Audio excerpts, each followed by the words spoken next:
New class. Please join us right here. Sunnahfollowers presents a wonderful new class to add to your Islamic education. Sins of Disbelief, taught by Ustada Laila Nasheeba, streaming on all major platforms. Channel Sunnahfollowers.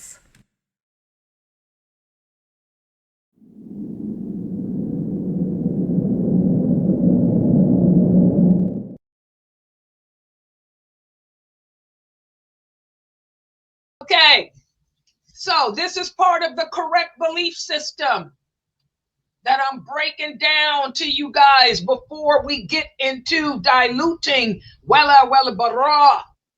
Okay, we're speaking about belief in the angels, and this is the fourth session of this. What am I going to speak about today? I'm going to speak about the modesty that the angels have, and I hope Brother Adam is here. Brother Adam, you can reveal your face. You can show your face, Brother Adam. You a good dude.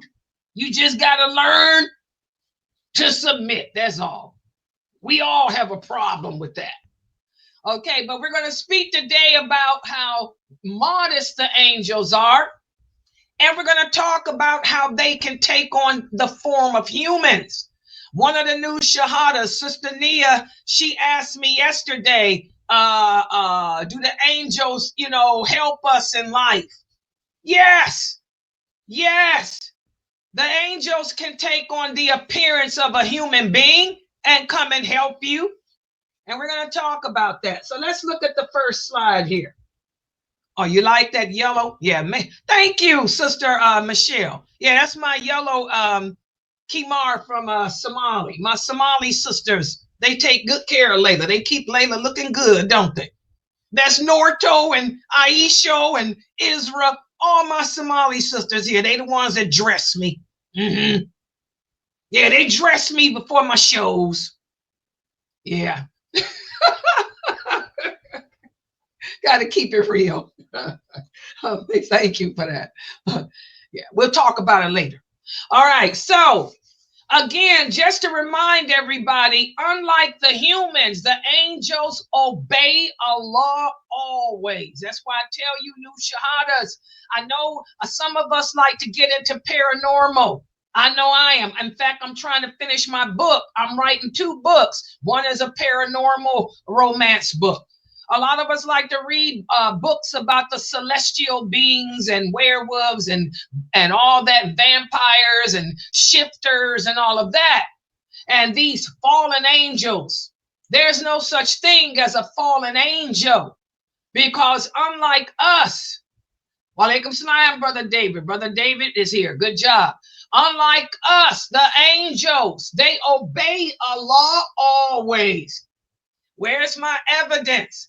Well, here it is. Allah tells us in the interpretation of the meaning, in the hands of the angels, honorable and obedient. Here we can see, guys, that Allah tells us himself in this verse of the Quran that his angels are obedient.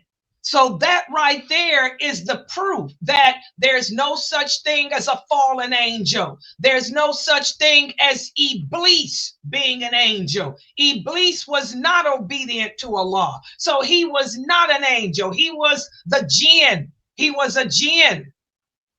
Also, we have this authentic hadith, whereas Aisha, may Allah be pleased with her, tells us that the Prophet Sallallahu Alaihi Wasallam said, the one who reads the Quran, when he knows it by heart, he is like the honorable angels. And the one who reads the Quran and tries his best, but it's hard for him to pronounce it, he will get 2 rewards. So here again, is more proof that the angels are honorable and the angels are not capable of disobeying Allah. So don't fall for that stuff. And also, the angels are modest. This is what I was trying to emphasize to Brother Adam 2 days ago. when I had to tell them that fake fairy tale, there's no such thing as the angels playing in your beard, because the angels are modest. We have this authentic hadith, whereas Aisha tells us that the Prophet sallallahu alaihi wasallam was laying down in his house with his thigh uncovered. This is the thigh of his leg. Abu Bakr asked to come in, and the Prophet let him come visit him, and he talked with him and remained sitting like he was. Then Umar came to speak with him. The Prophet sallallahu alaihi wasallam let him in and spoke to him and remained like that.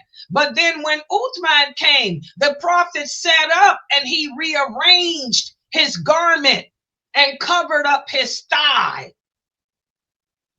And when he left, Aisha, she noticed that, because she was the Prophet's student as well as his wife. So she said, when my father came, her father was Abu Bakr.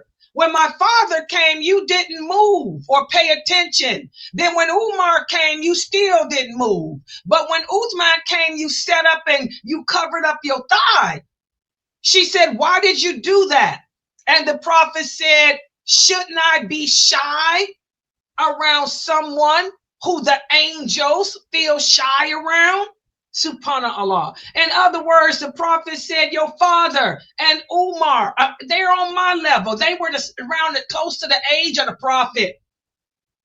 He said, but Uthman is a young lad. And Uthman was very shy. He said, Uthman is so shy that even the angels are shy around him. He said, so shouldn't I cover up my thigh? Okay. So if the angels are too shy to look at any of our private parts, what makes you think that they're going to be playing in somebody's hair or somebody's beard? That's what I was trying to stress the other day. A lot of these misconceptions that we hear about our religion, we can defeat them by simply learning the true Islam. As we talked about in our Maqasidic Tafsir class, knowledge is the key. Knowledge is the key to softening a hard heart, and knowledge is the key to stopping the lies that people put out about Allah, his religion, the Prophet, the hadiths and stuff. Learn the Sunnah, learn the true Islam. And then when you hear a person say that the angels play in your beard, you can laugh and say, man, angels don't do that. They're too shy. They wouldn't get that close up on you anyway. And that's how you stop the misconceptions. You defeat the misconceptions and the lies with the truth. And that truth is only learned through the correct knowledge of Islam. Also, not only are the angels modest and shy, but they also have the ability to transform into a human being. They can also transform into any beautiful animal too. They can transform into a horse, a bird, a cat. Okay? Allah has given the angels this ability. We talked about how when Allah sent the angel Jibril to Mary, the mother of Jesus, he went to her in the form of a human being. Allah tells us that we sent to her our angel Jibril, and he appeared before her in the form of a man. And she said, I seek refuge with Allah from you, if you do fear Allah. And the angel said, don't worry, I am a messenger sent from Allah to tell you of the gift that he's given you, which is the baby that was in her stomach, Jesus. So they have the ability to take on the appearance of a handsome man or a handsome, human. Remember, they came to the prophet Abraham in the form of human beings. They came to Prophet Lot in the form of human beings. Remember, when the angels came to Lot, they were handsome, very handsome. And he was afraid that his people who were homosexual would harm them. Because remember, his people were like that. They were the LGBTQ. And Allah speaks about them in the Quran. Allah says in the interpretation, the meaning, when our angels came to Prophet Lot, he was grieved on account of them. And he felt himself straitened for them. He was afraid that the town people would approach them to commit sodomy. So the angels can take on the form of human beings. You know, we have to stop, like I said, giving power to the jinn. I remember one time I heard a brother speaking about how he was driving at night, late at night, and he got a flat tire. And he pulled over to the side of the road. He didn't know what to do because he didn't have the stuff in his car to change the tire with. And then all of a sudden, he said a car drove up, and two handsome young men got out the car, and they just immediately went to their trunk and put their donut on his car and changed his tire. And then when he went to pay them, they said, "That's okay, we don't need it." And they left. And he said he got in his car to try to find them because they left so quick that, he couldn't even get their names. He said, but it was like they were never there. He never saw their car tracks, or he never caught up to them, and they had left just seconds before him. And I remember he said, I think that could have been the jinn, because he said my car broke down in the mountains, so it's probably some jinn that came to help me, the brothers of the jinn. And I remember I told him, what makes you think that they were jinn? Jinn don't come near us. Those were angels. The angels are the ones that Allah sends to help us. I told him, if you got any jinn hanging around you, they're there to hurt you. The believing jinn obey Allah. They don't come near us because the desire to hurt us is too strong. So if two handsome men came to you, those were angels. And by the way, the jinn can take on appearances too, but they don't take on the appearances of handsome men. They would take on the appearance of an old, ugly, wicked man, okay? Or a witch. So we have to stop giving, what the things that the angels do to the jinn, because the jinns are not our friends. The jinns are not our protectors. The angels are.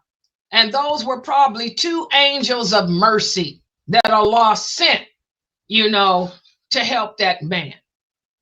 So they can take on the appearance of a human being. And remember, Jibril, alayhi salam, there's many hadiths that speak about how he came to visit the Prophet, sallallahu alayhi wasallam, in different forms. We talked about how he took on the appearance of a man named Duya ibn Khalifa, who was very handsome. Like I said, the angels take on appearance of handsome people. And sometimes the angel Jibril would come to the Prophet in the form of a Bedouin. Remember the angel of Jibril, he was dressed in white and was very handsome, but he was a Bedouin. He came in with the appearance of a Bedouin from the desert. Okay? Umar tells us about it. He said, while we were sitting with the Prophet sallallahu alayhi wasallam one day, a man came to us whose clothes were exceedingly white, and his hair was exceedingly black. And he didn't look like he had traveled far, and none of us knew who he was. He sat down in front of the prophet with his knees touching his, and he put his hands on the prophet's thigh and said, "Oh, Muhammad, tell me about Islam." So there you can see they take on the appearance of handsome, beautiful human beings. Okay. Also, again, the hadith of Duya, the Prophet sallallahu alaihi wasallam was with Aisha when the Jibril came in that form. She said that she saw the Prophet patting the head of Duya's horse and talking to him. And that's when the Prophet told her that was not Duya, that was Jibril. And Jibril sends his salams to you. Also, you guys know the story of the man who killed 99 people. When that man left his home to repent, the angel of death came to him, and the angels of mercy came. Okay? And they referred that man to another angel. And that angel came in the form of a human being.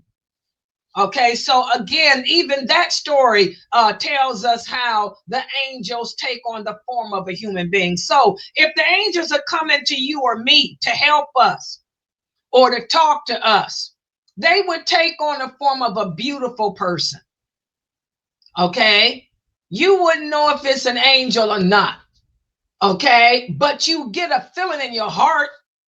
I remember one time when I was a kid, when me and my brother were young kids, we were like 12 and 14 years old. I was 12, he was 14. We were standing outside in the snow trying to catch the bus to go to the mosque. It was on a Friday. We had to catch the bus to go to the mosque.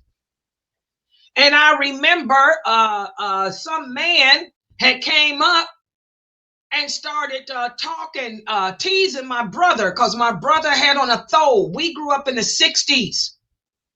We grew up in the 60s where people didn't know what Muslims were. Okay? My brother had on a thobe and a tabush, and I had on my hijab and my abaya, and this man had came out of a store and he started harassing my brother. He said, "Why do you have a dress on?" He started teasing my brother about the dress he had on. And I remember I was standing there and I was thinking, boy, we got to do some jihad now. But before we could do anything, a handsome man drove up in a car and got out of his car and said, "Leave them kids alone. Leave them alone." And then the guy went back in the store, and then that man left. And I remember my brother said to me, "Allah sent that man. That could have been an angel." And I remember saying, "Yeah," because he was so handsome. I remember telling my brother, "That man was so handsome." I said, "Do you think he was Muslim? He looked like a Muslim because he had a beard and he was so handsome." And my brother said it was probably Jibril. And we just tossed it off, and the bus came and we got on the bus. So we were kids, you never know. So yes, when somebody comes to your rescue, it could have been an angel. Allah knows best, but stop putting all that stuff on the jinn, guys. They're not helping you do nothing. Also, the story of the 3 people from the children of Israel whom Allah tested. Remember the man who suffered with the disease of leprorism, the bald man and the blind man. Remember that angel appeared to them in the form of a human being too. So again, guys, the angels can take on the form of human beings, and not just the form of a human being. The angels also can take on the form of a beautiful animal, a bird, a horse, or something like that to help us. And if someone appears out of nowhere to help you, don't think it's a jinn, because the jinn are not coming to help. They're coming to take you out. That's an angel, inshallah.